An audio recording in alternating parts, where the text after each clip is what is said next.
레위기 24장 5절부터 8절 말씀입니다. 너는 고운 과르를 취하여 떡 12를 굽되 매 덩이를 에바 10분 2로 하여 여호와 앞 순결한 상 위에 두 줄로 한 줄에 6씩 진설하고 너는 또 정결한 유향을 그 매줄 위에 두어 기념물로 여호와께 화제를 삼을 것이며 항상 매 안식일에 이 떡을 여호와 앞에 진설할지니 이는 이스라엘 자손을 위한 것이요 영원한 언약이니라. 아멘. 네, 오늘은 레위기 24장 5절부터 8절 말씀을 중심으로 정해진 법대로 올려놓은 진설병이라는 제목으로 성막강의 60번째 시간이 되겠습니다. 어제 잠깐 나누었던 말씀을 좀만 짚어보면은요, 우리가 오늘 말씀 가운데 떡상 위에 진설병을 놓을 때 여호와 앞에 진설할지니 이렇게 말씀하고 있습니다. 성경에 보면은 여호와 앞에라고 하는 말이 많이 나오는데 이 말을 라틴어로 우리가 코람데오라고 했죠. 하나님 앞에서 우리의 모든 신앙생활이 바로 하나님 앞에서 하는 것처럼 하나님께서 하나님의 눈앞에서 드리는 것처럼 하나님께서 받으실 최상의 것으로 드려야 된다. 이렇게 말씀을 드렸습니다. 그러면서 그 말라기 선지자에 나오는 그 말라기 선지자 시대에 이스라엘 백성들이 더러운 예물, 눈먼 것, 저는 것, 병든 것을 하나님께 예물로 드리고서도 아무런 양심의 가책도 없고 오히려 하나님께서 그런 부분에 대해서 말라기 선지자가 책망할 때 우리가 언제 하나님 섬기지 않은 적이 있습니까? 우리는 할 거 다 했습니다. 이런 식으로 뻔뻔하게 나오는 모습들을 보면서 말라기 선지자가 그들의 행태가 뭐였냐? 바로 성전에 나와서 제사도 드리고 하나님을 섬긴다라고 하지만은 그들이 어떤 마음을 가지고 있었냐면은 번패스럽게 여겼다. 그러니까 번거롭고 귀찮게 여기면서 억지로 왔다는 거예요. 그러니 하나님께서 그 중심을 모르겠냐고요. 알고 있기 때문에 너희가 나는 그런 것들, 그런 예물도 받지 않고 너희들 마음이 그렇다라고 하면은 어떠한 것을 가져온들 절대로 나는 받을 수 없다라면서 이스라엘 백성들을 강력하게 책망을 하고 있습니다. 이 말라기 선지자 이후로 아주 오랜 동안 침례 요한이 나올 때까지 거의 몇백 년간이 암흑 시대라고 하죠. 하나님의 선지자, 하나님의 음성이 전혀 들리지 않는 그런 암흑기가 열리게 됩니다. 말라기 이후로 하나님의 음성을 이스라엘 백성들은 들을 수가 없었던 거예요. 그러다가 침례 요한이 회개하라, 천국이 가까웠느니라. 그 소리가 이제 이 말라기 시대 이후로 그 암흑 시대, 하나님의 음성이 들려오지 않는 영적인 암흑 시대의 그 암흑을 깨고 이제 그 소리가 들려온 거예요. 그러니 이스라엘 백성들에게는 침례 요한의 그 소리는 정말로 이제 우리는 살았구나라는 그 희망의 메시지였고 이제는 진짜로 하나님께서 우리를 구원해 주시구나라는 그런 음성이었습니다. 그냥 그 전까지 이스라엘 백성들은 이러한 모습이었다는 거죠. 오늘날 우리도 이런 모습을 갖고 있지는 않는지 우리가 번거롭고 귀찮다라고 느낄 때가 사실은 있어요. 신앙생활 하다 보면은 육신이 힘들고 또 나의 환경 가운데 도저히 그렇게 할 수 없는 상황 가운데서 해야 되는 일들도 있고 그러다 보면은 아이고 너무 이게 번거롭고 귀찮은 거예요. 이렇게 성전이라도 가까운 곳에 있으면 모르지만 만약에 좀 멀리 있으면 어떻습니까? 교회 한번 오기가 너무 힘든데 자꾸 와야 되니까 번거롭고 귀찮은 거죠. 그러다 보니까 점점 하나씩 줄여나갑니다. 꼭 필요한 것만 내가 나가야지. 이러다 보면은 처음에는 이제 공예배만 나오다가 이제는 공예배 가운데서도 이제 귀찮으면은 3일 예배도 안 나오고 금요일에도 안 나오고 주일날만 달랑 나오고 나머지는 전부 다 자기를 위해서 시간을 사용하는 그런 일들이 너무나 많습니다. 우리는 하나님 앞에 아까 여호와 앞에라는 그 말씀을 명심하고 항상 우리의 모든 신앙생활, 우리의 모든 삶 자체가 하나님 앞에 하나님 면전에서 내가 서 있다라고 하는 그런 믿음으로 우리는 살아야 됩니다. 하나님 앞에 우리가 예물을 드리든 예배를 드리든 기도하든 충성을 하든 무슨 모든 신앙생활을 할 때 우리는 정말로 온 마음과 뜻과 정성과 정말 목숨을 다해서 주님을 사랑하는 마음으로 우리는 신앙생활을 해야 되는 것이지 누구에게 보여주기 위해서 이 정도는 해야 되니까 체면 치레를 위해서 그런 것들은 절대로 하나님이 받으시지 않는다는 겁니다. 오직 주님을 사랑하는 그 마음으로 드려지는 것만 하나님께서 즐겁게 받으신다는 거죠. 우리가 정말로 주님을 사랑한다면 내가 과연 이럴 수 있을까? 내가 정말로 주님을 사랑한다면 그 주님의 사랑이라는 것이 어느 정도입니까? 바로 나를 위해 목숨을 내어놓고 나를 구원해 주시고 살려주신 거잖아요. 그런 은혜를 받았다라고 하면은 나도 죽도록 충성해야 된다. 목숨을 걸고서라도 목숨의 위협이 온다 할지라도 나는 주의 일을 해야 된다. 또 하나님 앞에 내가 할 일은 해야 된다. 라는 그런 믿음을 가지고 우리는 신앙생활을 해야 될 것입니다. 그런데 우리의 믿음이 너무나 연약할 때가 있는 거죠. 코로나 이후로 우리의 믿음이 너무 연약해졌어요. 예배만 봐도 그렇습니다. 예배만 봐도 예전에는요, 예배를 빠진다라고 하는 것은 상상을 하지 못했어요. 정말로 그 담임 목사님 늘 설교 가운데 그런 얘기 하시잖아요. 어렸을 때 그 주일학교 학생이 그 병이라고 하는 게 지금이야 뭐 약도 있고 뭐 여러 가지 병원 가서 뭐 치료도 받을 수 있지만 그때는 그런 것도 없잖아요. 그냥 그 병에 걸려가지고 애가 거기다 죽어가는데도 그 엄마는 예배에 갔다 오라고 밀어넣는 걸 보면서 예배라는 것이 내 목숨보다 중요하구나, 그런 신앙을 믿음을 가졌던 거죠. 그러니까 우리 연세중앙교회에서 예배하는 자리에 빠진다, 이거는 뭐 거의 있을 수 없는 일이었어요. 근데 요즘은 어떻습니까? 조금만 몸이 아파도 그냥 예배 안 나옵니다. 또 조그만 무슨 일이 있으면은 예배 안 나옵니다. 특히 이제 청년들이나 이런 보면 더 그런 것 같아요. 예전에는 그렇지 않았거든요. 예배 찬물 보고서 올라오는 내용을 보면은 이게 좀 이해가 안 돼요, 저는. 이런 이유 갖고 주일날, 그것도 주일 예배를 안 나온다? 나는 이해가 안 되더라고요. 우리 청년 때는 그런 이유로는 합당하지 않았어요. 근데 지금은 보니까 조그만 집안에 무슨 일이 있어도 안 나오고, 조그만 감기 몸살만 있어도 안 나오고, 이렇게 돼버렸다는 것이 참 안타깝습니다. 우리는 하나님 보시기에 정말로 우리가 그런 어려움이 있을 때일수록 우리가 하나님 앞에 더 믿음을 보일 수 있고, 내가 정말로 주님을 내가 죽도록 사랑합니다, 찬양은 그렇게 하면서 실제 우리의 삶은 그렇지 않다는 거예요. 우리가 늘 찬양할 때 내가 죽도록 주님을 사랑합니다, 이렇게 찬양한다면은 우리는 하나님 앞에 그런 모습을 보여야 된다는 거죠. 그래서 우리가 그 예물 드리는 찬양 가운데 우리 교회는 내게 있는 모든 것을, 이 찬양 안 합니다. 왜 안 할까요? 왜? 그 찬양이 훨씬 더 쉬워요. 모든 것이 그 찬양보다 그 찬양이 더 쉽고 다 알려져 있기 때문에 금방 부를 수 있어요. 근데 왜 그 찬양 안 할까요? 왜? 그 말이 거짓말이니까. 솔직히 예물 드리는 분 중에 내게 있는 모든 것을 그 자리에 다 드리는 사람 있습니까? 없어요. 근데 찬양 가사가 뭐예요? 내게 있는 모든 것을 드린다는 거예요. 그건 거짓말이죠. 그러니까 그런 가식적이고 외식된 그런 찬양을 부르지 않는다. 우리 교회는 개척 때부터 그 찬양을 안 불렀어요. 안 불렀습니다. 또 하나 안 부르는 복음성가 중에 하나가 나의 등 뒤에서. 그 찬양 안 불러요. 왜냐면은 주님이 내 안에 성령으로 계신데 왜 등에서 뒤에서 무슨 주님이 밀어주냐고, 말도 안 된다. 그건 동행이에요. 함께가 아니라. 그렇죠. 그렇기 때문에 그 찬양도 안 부릅니다. 그런 것처럼 우리가 하나님께 예물 드릴 때 우리가 내게 있는 모든 것을 다 준다고 찬양하면서도 드릴 때 보면 인색하고, 아이고 내가 아주 그냥 하나님의 겨우 억지로 드리는 모습인데 찬양은 그냥 내게 있는 모든 것을 다 주님께 드린다는 말도 안 되는 거죠. 그런 가식이나 외식을 다 벗어버리고 우리는 진실되게 하나님 앞에 드려야 된다. 우리는 하나님 앞에서 어떤 일도 번패스럽게 여기지 말아야 된다. 주의 일은 대강대강이 있을 수 없습니다. 그냥 어떻게든 나의 최선을 다해서, 목숨을 다해서 충성하는 것, 이게 바로 우리의 몫입니다. 오늘날 우리가 예물을 드릴 때도 똑같은 마음이에요. 예물을 드릴 때 하나님께 죄를 짓는 사람들이 얼마나 많은지 모릅니다. 아까 말씀을 드렸죠. 목회자가 예배를 집례하는 중에 하나님 앞에 가장 두렵고 떨리는 시간이 바로 예물 드리는 시간입니다. 사실은 이 담임 목사님께서 이렇게 설교하신 것을 그대로 글로 옮긴 건데, 이 심정이 저도 사실은 그렇게 완벽하게 와닿지는 않아요.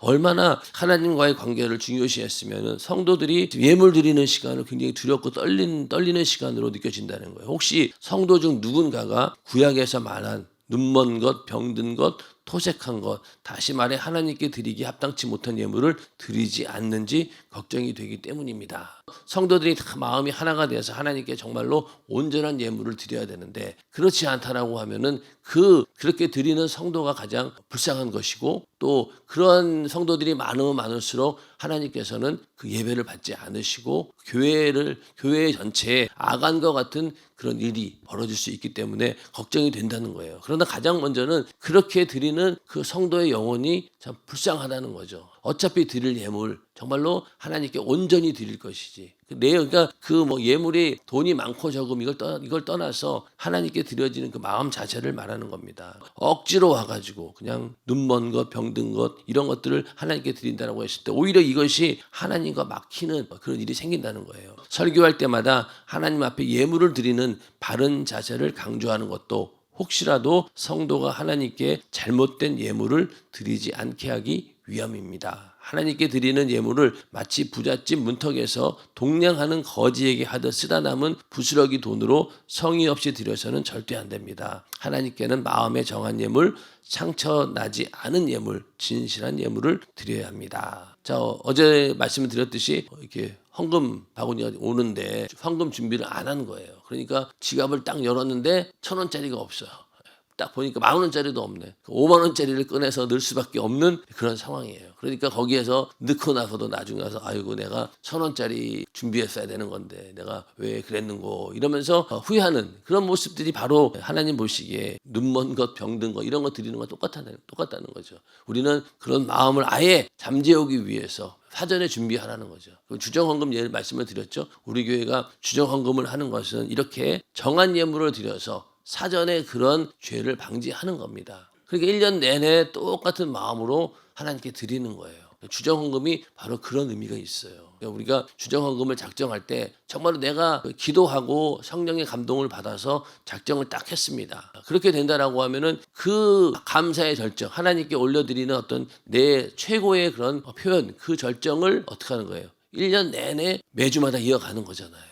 근데 만약 그렇게 안 해놓으면 어떻게 되겠어요? 오늘은 기분이 좋으니까 이만큼 드리게 되고 다음 주에는 또 그냥 준비를 안 하니까 그냥 넘어가자. 이렇게 되는데 이 작정을 딱 해놓으면 어떻습니까? 어떻게든 준비해서 하나님께 예물을 드려야 되겠다라는 그런 마음이 생긴다는 거죠. 52주 도장 다 찍힌 거 보면은 마음이 굉장히 뭐라고 해야 되나 뿌듯해지죠. 그러니까 주님도 기쁘신 거예요. 그렇게 작정해서 드리는 그런 사람하고 그냥 그때그때 주머니에서 돈 꺼내서 하나님께 드리는 사람하고는 차원이 다르다는 겁니다. 우리 연세중앙교회가 이렇게 부흥될 수 있는 이유 중에 하나는요. 하나님께서 재정을 정말로 하나님의 뜻대로 사용하기 때문에 하나님께서 우리 교회를 이렇게 부흥케 하신 거예요. 근데 많은 분들이 그런 거는 생각 잘 안 하시더라고요. 여러분들 우리 교회가 재정 관리하는 데 있어서 아마 그렇게 까다롭고 철저하게 하는 곳은 없다고 생각합니다. 그러니 다른 교회에서 그냥 재정 마음껏 이렇게 그 기관에서 쓰던 그런 사람들이 우리 교회 와서 보니 이 재정이 자기가 회비 낸 건데 왜 우리 맘대로 못 쓰냐 이렇게 되는 거예요. 근데 우리는 회비 내면 어떻습니까? 그 회비가 다 재정으로 들어가게 되고 그 재정을 가지고 우리는 다시 결제를 맡아서 쓰는 이런 방식이에요. 그러니까 이거 그 사람들이 이해를 못하는 거예요.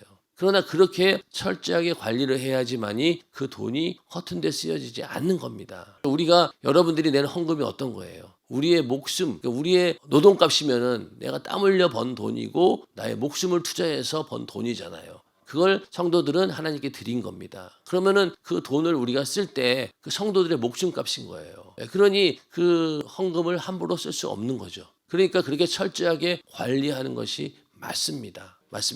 그러니까 그렇게 관리를 하다 보니 어떤 분들은 불만이 있는 거죠. 왜? 우리가 낸 돈인데 함부로 쓰지 못하느냐. 그러나 일단 하나님께 드려지는 순간 그건 내 돈이 아닌 거죠. 하나님이 하나님께 드려진 예물이기 때문에 그 예물은 오직 복음을 전하는 일에 또 교회를 세우는 일에 그러니까 영혼을 살리는 일에 사용되어야 된다는 겁니다. 그만큼 철저하게 우리는 예물에 대해서 이렇게 관리를 하고 있기 때문에 하나님께서 우리 교회를 축복해 주셔서 이렇게 부흥이 되는 겁니다. 그리고 담임 목사님의 삶도 보면은 담임 목사님께서 항상 가끔 그런 얘기 하시죠. 절기 때 내가 가장 예물을 많이 낸다고. 그런 교회는 없는 것 같아요. 담임 목사가 그렇게 예물을 많이 드리는 교회는 없어요. 반대죠, 오히려. 어떤 교회는 예를 들면 교인이 기껏해야 100명도 안 돼요. 그러면 100명 안 되는 거기에서 헌금 아무리 나와봤자 얼마 안 되잖아요. 그런데 그 몇 명 안 되는 그 헌금을 전부 다 목회자 생활비로 다 가져갑니다. 만약에 한 달에 그 성도들이 만약에 100명도 안 되는 성도가 한 300만 원이 모였다고 칩시다. 그게 다예요. 그러면 목회자는 300만 원이 자기 사례비로 책정되어 있으니까 다 가져가는 거예요.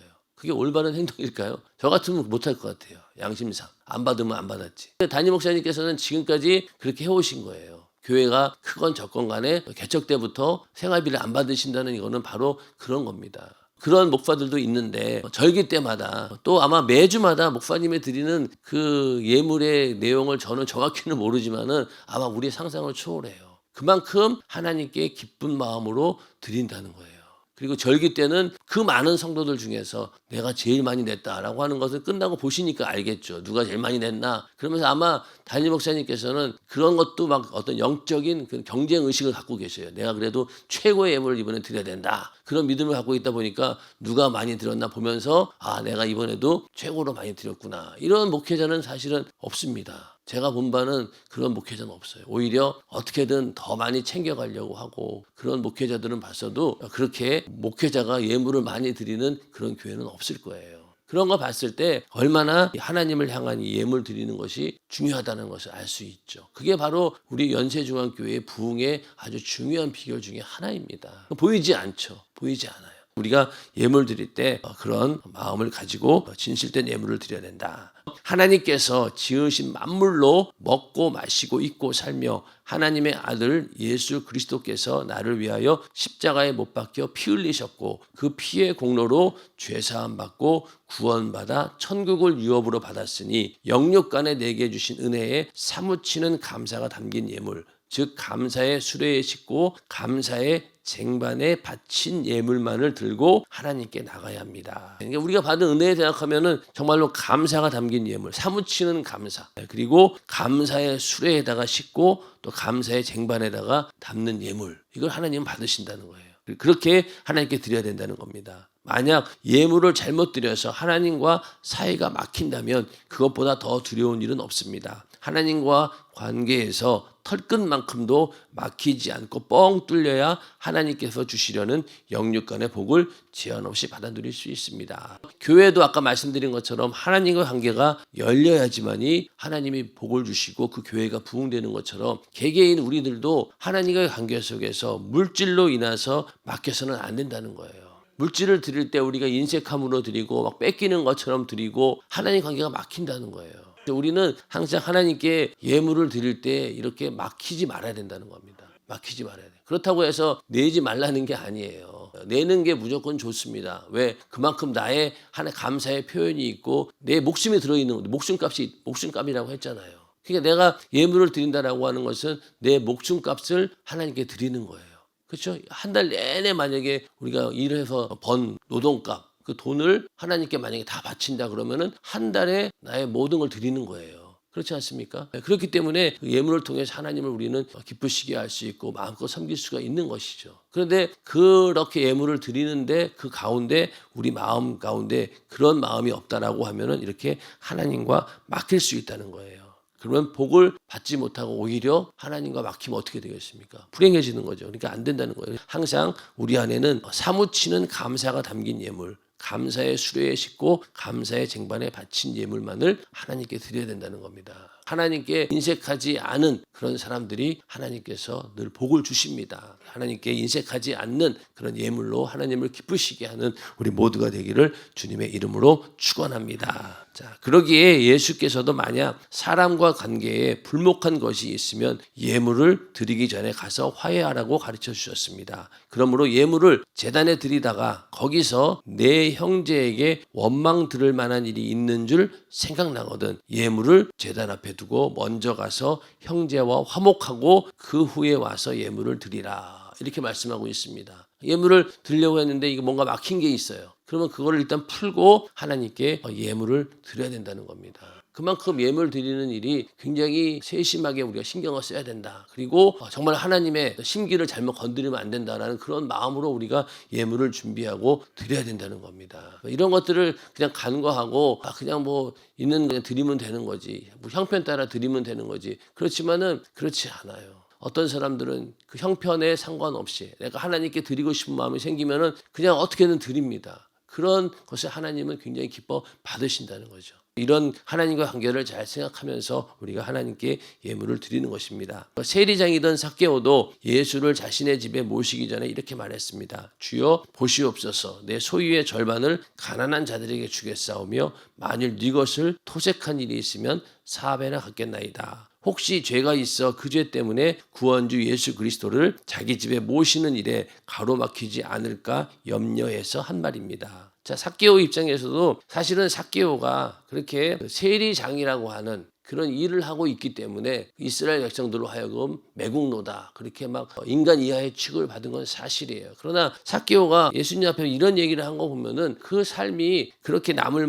토색하거나 그런 일들이 없었다는 거예요. 토색이라는 게 뭡니까? 세금을 부과했는데 못 갚아. 그러니까 그 여자에게 너 세금 못 갚냐? 그럼 너 몸으로 때워라. 이런 식인 거예요. 그렇게 하는 게 토색인데 이 삭개오는 그런 일을 하지 않았기 때문에 예수님 앞에 자신 있게 이렇게 얘기한다는 거예요. 철저하게 내가 하나님과 막힌 게 있으면 일단 다 내가 다 풀고 주님을 내 안에 모시겠습니다 라는 그런 믿음인 거예요. 만약에 정말로 토색한 일이 있으면 이런 말 나오겠습니까? 아이 구하면서 그 자리에서 그냥 회개하면서 저는 이런 죄를 졌습니다라고 회개했겠죠. 그러나 삭개오는 나름대로 그가 세리장이었다라고 하는 그런 것 때문에 이스라엘 백성들로부터 미움을 받았고 그렇게 그런 사람이었지 실제로 그가 하나님과의 관계 속에서는 이거는 모르는 이렇게 자신 있게 얘기하잖아요. 내 소유의 절반을 가난한 자들에게 주겠다고. 그리고 만일 이것을 토색한 일이 있으면 나는 내 기억에는 없지만은 그래도 혹시 하나님께서 보시기에 그런 일이 있다라고 하면 내가 네 배를 갚겠습니다. 이 정도로 자신 있게 얘기했던 사람이에요. 그러니까 예수님께서 내가 네 집에 가겠다라고 그냥 얘기하신 겁니다. 근데 우리는 삭개오 그러면은 그가 막 그 토색하고 막 세금 걷기 위해서 사람들을 엄청나게 막 이런 했는 걸로 아는데 요 말씀을 보도 그렇지 않다는 거예요. 우리는 요 말씀을 보면서 혹시 죄가 있어 예수 그리스도를 자기 집에 모시는 일에 가로막히지 않을까 염려하는 이 믿음을 봐야 된다는 거죠. 우리가 하나님과의 관계 속에서 혹시 내가 막히는 게 없을까? 주님 모시는 일에 섬기는 일에 내가 조금의 흠이 되는 일이 있을까 염려하면서 우리가 예물을 드릴 때도 어떤 일을 할 때도 항상 조심해야 된다는 겁니다. 그래서 우리는 어떤 일이 있어도 하나님과의 관계가 형통한 사람이 되어야 합니다. 예물로 인해서 오히려 하나님의 복을 받아야 되는 것이지 그걸로 인해서 막히는 자가 되어서는 절대로 안 된다는 겁니다. 오늘 이 말씀을 잘 한번 우리가 생각해 보시면서 내가 하나님께 드려지는 예물 그 가운데서 내가 어떠한 마음을 가지고 하나님께 올려드리고 있는지 잘 나를 살펴보고 잘못된 부분이 있으면 회개하고 하나님과 관계를 새롭게 만드는 우리 모두가 되기를 주님의 이름으로 축원합니다. 자, 이제 오늘은 이 떡상을 정리하는 부분인데요. 지금까지 우리는 구약시대 하나님이 거하시는 장소인 성소에 들어갔을 때 오른쪽에 놓인 떡상과 그 위에 올려놓은 진설병에 대해 자세히 살펴보았습니다. 자, 성소에 떡상을 놓는 이유는 한마디로 하나님께 올릴 떡을 진설하기 위해서입니다. 하나님께 올려드릴 진설병은 앞뒤와 안팎이 골고루 잘 익어 아주 맛있는 최상의 것이어야 합니다. 계속 말씀을 드렸죠. 먼저 통밀알이 깨져야 되고 아주 고운 밀가루가 되어야 되고 그 밀가루를 기름으로 반죽해서 번철에 구울 때 앞만 구워서도 안 되고 앞뒤가 다 익어야지만이 하나님께 올릴 진설병이 된다라고 말씀을 드렸고 그 최상의 것으로 만들어야 된다. 그리고 무엇보다 진설병은 사람의 입맛에 맞추어 만드는 것이 아니라 하나님께서 정해주신 그대로 만드는 것입니다. 즉 사람의 수준에 맞추는 것이 아니라 떡을 받으실 하나님의 수준에 맞춰서 만들어야 합니다. 그래야 하나님께서 받으실 만한 진설병이 됩니다. 자, 이 진설병을 제사장들이 먹어요. 그러면은 우리 제사장들이 입맛에 좀 맞게 만들자. 그런다고 해서 거기다가 다른 꿀도 넣고 뭐 다른 첨가제 넣고 그럽니까? 그럼 안 되는 거죠. 하나님께서 정한 대로 이걸 만드는 거예요. 그리고 우리는 정한 대로 먹으라고 하니까 먹는 거지 또 먹지 말라고 하면 함부로 먹을 수도 없는 거예요. 만약에 이 진설병 이거를 그냥 뭐 제사장이 먹는데 제사장이 안 먹고 아무나 들어와서 먹는다라고 하면은 그것도 용납이 안 되는 일이죠. 그러니까 하나님이 하라는 대로 그냥 하는 거예요. 하나님이 정해주신 그대로 만드는 겁니다. 우리도 이 땅에 사는 동안 나를 쓰실 하나님의 수준에 맞도록 나를 만들어야 합니다. 그래야 하나님께 귀하게 쓰임 받을 수 있습니다. 아멘. 그러니까 우리가 어떤 하나님의 기준에서 모든 것들을 봐야 된다는 겁니다. 자, 직분자를 세웠어요. 그런데 저 직분을 세운 자가 세상 기준으로 봤을 때는 자기보다 못해요. 자기보다 학력도 떨어지는 것 같고 또 세상의 어떤 명예나 이런 거 봤을 때도 도저히 내가 훨씬 더 나은데 왜 저 사람을 세웠을까? 이렇게 의문을 가질 때가 있습니다. 그러나 그건 세상 기준이죠. 내 기준이죠. 하나님 보시기의 기준은 다르다는 거예요. 항상 우리는 하나님이 정해준 기준대로 살아야 됩니다. 근데 우리는 항상 어떻습니까? 나의 기준으로 살려고 하죠. 그러니 신앙생활 할 때도 아까 처음 말씀드린 것처럼 예배도 내가 몸이 아프면 나는 못 나와. 또 예배에도 내가 무슨 일이 있으면 나 못 나와. 그거 다 어느 기준이에요? 내 기준이에요. 그런데 하나님 보시기에 기준은 무엇입니까? 네가 주의를 정말로 성수해라. 주의를 정말로 지켜라. 라고 했다라고 하면은 목숨을 걸고 내 모든 것을 걸고라도 그 말씀을 지키라는 거 아니에요. 그러면은 그 기준에 맞췄을 때 하나님께서 주시는 복도 있고 내 믿음도 성장하는 것이지. 자꾸만 내 기준에 맞추면요 결국은 하향 조정밖에 안 돼요. 여러분 만약에 신앙생활을 내 자기 기준에 맞춰 보세요. 만약에 교회가 정한 3일 예배도 없고 금요철야도 없고 이렇게 거의 뭐 한 달에 한 번씩 부흥회도 없고 매일 기도 모임도 없으면 여러분들 신앙생활 잘할 것 같습니까? 못해요. 항상 하나님께서 정해주는 기준이 있다 보니까 그 기준에 맞춰서 내가 움직이다 보니 내가 신앙생활도 하는 겁니다. 인정하시면 아멘 하시기 바랍니다. 그러니까 하나님이 그렇게 기준을 세워주시는 거예요. 그러면 거기에 미치기 위해서 노력하다 보면은 뭔 일이 되는 거죠. 그리고 또 신앙생활도 성공할 수 있는 겁니다. 그러니까 그렇게 하나님 늘 기준을 만들어 주시는데 그 기준을 제껴놓고 내 기준에 맞추면은 늘 그냥 하향 조정이에요. 하향 조정입니다. 자주 말씀드리지만은 우리 연세중앙교회 나가는 순간부터 일단은 3일 예배 금요철야 다 없어지고 저것까지 없어집니다. 매일 기도는 거의 안 하죠. 하는 교회가 없으니까. 없어요 정말로. 어디를 가도 매일 밤마다 이렇게 많은 사람들이 모여서 기도하는 곳 없어요. 없습니다. 그런데 만약에 우리 교회 나갔습니다. 그러면은 나가서 처음에는 열심히 하려고 하는데 나 혼자 집에서라도 해야지. 그게 안 돼요. 코로나 때 여러분들 겪어보셔서 알잖아요. 안 됩니다. 그러니 기도 못 하죠. 그리고 또 3일 예배, 금요철야 나오는 사람이 별로 없으니 자기도 안 나갑니다. 그러다 보면 결국은 주일날 주일 대예배 한 번 드리고 그리고 나는 신앙생활 하고 있다라고 착각한다는 거죠. 그거 생각해 보세요. 어디까지 떨어질 수 있는지. 거기까지예요. 거기까지입니다. 그러니까 이거는 뭐 아무리 연세중앙교회에서 내가 신앙생활 잘했다라고 하더라도요. 어쩔 수 없어요. 그게 참 무서운 겁니다. 우리가 어떻게든 이 연세중앙교회에서 내가 신앙생활 하려고 하는 그런 이유는 그런 것을 알고 그렇게 나가면은 완전히 그렇게 내 영혼은 비참한 신세가 될 수밖에 없다라는 것을 아는 사람들은요 절대로 붙어 있으려고 애를 쓰지 떨어지려고 생각하지 않는 거예요. 저도 아주 잠깐 몇 개월 동안 우리 교회를 떠나보던 적이 있어요. 근데 지금 생각해 보니까 엄청 불안했던 것 같아요. 뭐라고 하나요? 그 영적인 그 영향권 안에서 벗어났다라는 생각. 사실 목회자는 거기서 벗어나는 게 맞거든요. 근데 이제 아직 제가 그런 제목이 안 됐는지 불안하더라고요.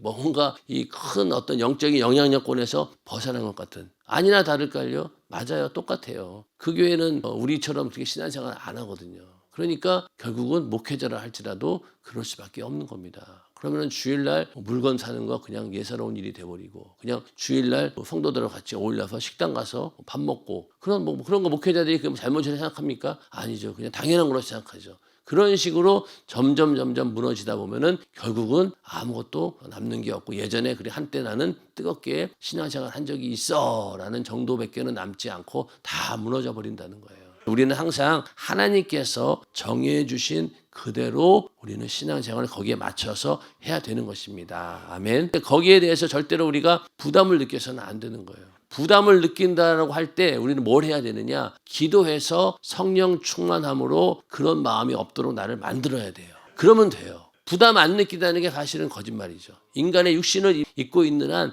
하나님 말씀이 부담스러워요. 그런데 그 부담스러운 마음을 정말로 감사하고 즐거운 마음으로 바꿀 수 있는 방법은 내 안에 있는 성령이 충만해져야 됩니다. 그러면은 그게 부담스럽지 않아요. 오히려 즐겁고 기쁘고 더 열심히 하고 싶고 더 하나님께 드리고 싶고 더 충성하고 싶고 그런 마음이 막 일어난다는 거예요. 그러니까 성령 충만함을 유지해서 우리가 끊임없이 기도하는 겁니다. 반대로 기도 안 하고 성령 충만함 유지 못하면 어떻게 되겠어요? 내 안에는 끊임없이 아까 말씀드린 그 말라기에 나오는 이스라엘 백성처럼 번패스러운 거예요. 아우 귀찮아. 꼭 이렇게까지 해야 돼. 이런 마음이 들면서 계속 몸은 교회에 와서 앉아있지만 이 속마음은 전혀 하나님을 향한 감사도 없고 억지로 그냥 앉아있게 된다는 거예요. 그런 모습이 되기 전에 우리는 빨리 성령 충만함을 회복해야지만이 온전히 하나님께 올려드릴 수 있고 하나님의 기준에 맞춰서 우리가 신앙생활을 할 수 있다는 것입니다. 우리 연세중앙교회에서 정말로 신앙생활을 제대로 하기를 원한다라면은 하나님 말씀을 정말로 내가 철저히 지키고 그 기준대로 살기를 원한다라고 하면은 일단은 기도해서 성령 충만함이 뒷받침해줘야 됩니다.